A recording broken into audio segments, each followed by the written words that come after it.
So hello everyone, आज हम सीखेंगे मल्टीपल कंडीशंस के बारे में। पिछली वाली क्लास में हमने वेयर क्लॉज के साथ एक ही कंडीशन यूज करके स्पेसिफिक रोज सिलेक्ट किए थे, पर हम मल्टीपल कंडीशंस को कैसे यूज कर सकते हैं आज हम सीखेंगे।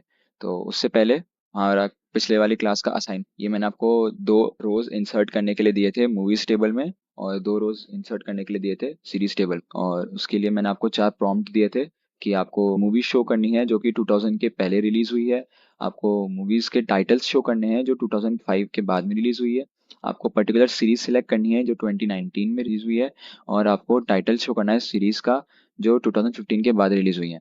और मैंने आपको हिंट दिया था कि आपको ग्रेटर देन या स्मॉलर देन का यूज करना पड़ेगा। सो ये हमारी मूवीज और सीरीज टेबल है आफ्टर इंसर्शन। नेक्स्ट हमारा इसके आंसर, सबसे पहले जो मूवीज रिलीज हुई है आफ्टर 2000, वो उसके लिए हम लोग करेंगे select star from movies where release year is less than 2000। तो 2000 से पहले जितनी मूवीज है वो सारी वो दिखा देगा। जैसे कि इसमें 2000 से पहले सिर्फ एक ही मूवी है, वो है टाइटैनिक। और उसके बाद है titles of movies release after 2005। अब 2005 के बाद जितनी भी मूवीज रिलीज हुई है उसके टाइटल्स, तो टाइटल्स शो करेगा। और इसके लिए हम लोग यूज करेंगे select title from movies where release year is greater than 2005। फिर सीरीज रिलीज इन ईयर 2019, ये तो इजी था। Select star from series where year equals to 2019। फिर titles of series release after 2015, तो आपको टाइटल्स शो करने थे सीरीज के जो कि 2015 के बाद रिलीज हुए थे। 2015 के बाद रिलीज होने वाली जितनी भी सीरीज है वो है Stranger Things, Money Heist, the Witcher और लोकी। तो ये चारों के टाइटल शो कर दिया है। तो select title from series where year greater than 2015। फिर आज हम लोग सीख रहे थे मल्टीपल कंडीशनिंग की। तो उससे पहले हम लोग सीखेंगे कि उसकी नीड क्या है, कि हमारे एक ही कंडीशन से काम क्यों नहीं चल रहा था। तो फॉर एग्जांपल हमारे पास सामने है स्टूडेंट टेबल, और स्टूडेंट टेबल में हमें सिलेक्ट करना है स्टूडेंट्स जो कि थर्ड ईयर के भी हो और सीएससी ब्रांच के भी हो। पर अगर हम लोग सिर्फ एक ही कंडीशन को यूज कर पाएंगे तो या तो सिर्फ हम लोग एक सीएससी ब्रांच के स्टूडेंट को सिलेक्ट कर पाएंगे या सिर्फ थर्ड ईयर का स्टूडेंट हो। Next, student of both IT and CSC branch, तो हमें वो स्टूडेंट्स सिलेक्ट करने हैं जो दोनों आईटी के भी हो और सीएससी के भी हो। पर हम लोग वही वापस बात आ जाती है, या तो हम सिर्फ आईटी ब्रांच के स्टूडेंट्स को शो कर पाएंगे या सीएससी ब्रांच के स्टूडेंट्स को शो कर पाएंगे। उन दोनों को कैसे दिखाएं? फिर स्टूडेंट्स जो कि ईसी के अलावा जितने भी ब्रांच के स्टूडेंट्स हो वो शो करने हैं। तो वो कैसे शो करेंगे? तो उसके लिए हमारे पास आता है लॉजिकल ऑपरेटर्स। लॉजिकल ऑपरेटर्स तीन तरीके के हैं, एंड और नॉट।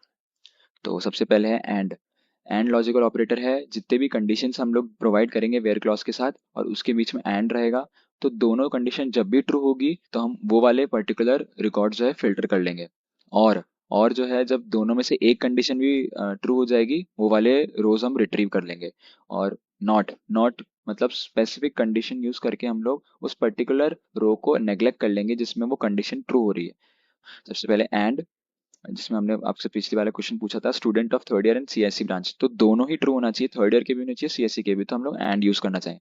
तो select star from students where branch equals to CSC and year equals to 3। तो ईयर इक्वल्स टू 3 और सीएससी ब्रांच का सिर्फ एक ही स्टूडेंट है जो कि है रवि, तो वो वाला रो आपको दिख जाएगा। नेक्स्ट है और student of both IT and CSC branch, तो दोनों आईटी और सीएससी ब्रांच दोनों को एक साथ मुझे दिखाना था। तो उसके लिए हमारे कंडीशन आएगा और दोनों में से एक कोई भी ट्रू हो जाएगा तो वो रो रिट्रीव हो जानी चाहिए। तो select star from students where branch equals to CSC और ब्रांच इक्वल्स टू आईटी, दोनों में से एक भी ट्रू हुआ तो हमारी रो रिट्रीव हो जाएगी। नेक्स्ट है not, student of all branches except for ECE, तो हम लोग नॉट कंडीशन यूज करके वो स्पेसिफिक ब्रांच के अलावा जितने भी ब्रांचेस है वो सारी शो हो गई।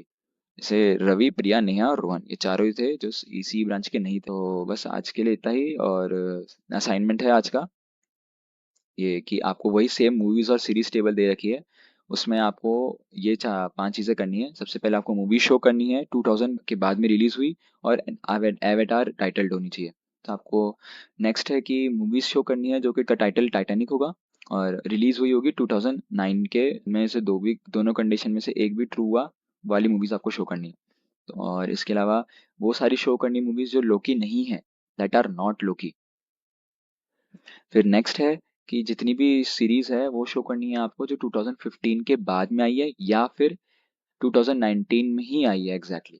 तो मैं आपको बता दूं, मैंने आपको सिर्फ एक एक कंडीशन यूज करके दिखाया है। आप कॉम्बिनेशन ऑफ लॉजिकल ऑपरेटर्स भी यूज कर सकते हो। इसका मतलब है कि एंड और नॉट, इनको आपको यूज करना ही पड़ेगा वैसे तो इन क्वेश्चंस को सॉल्व करने के लिए। फिर show all the movies that are not release before 2000। तो अगर आपको कंफ्यूजन होती है तो इसे गूगल करिए कि कॉम्बिनेशन ऑफ लॉजिकल ऑपरेटर कैसे करते हैं। बाकी कल मैं आपको शो करूंगा इसका आंसर। Thank you.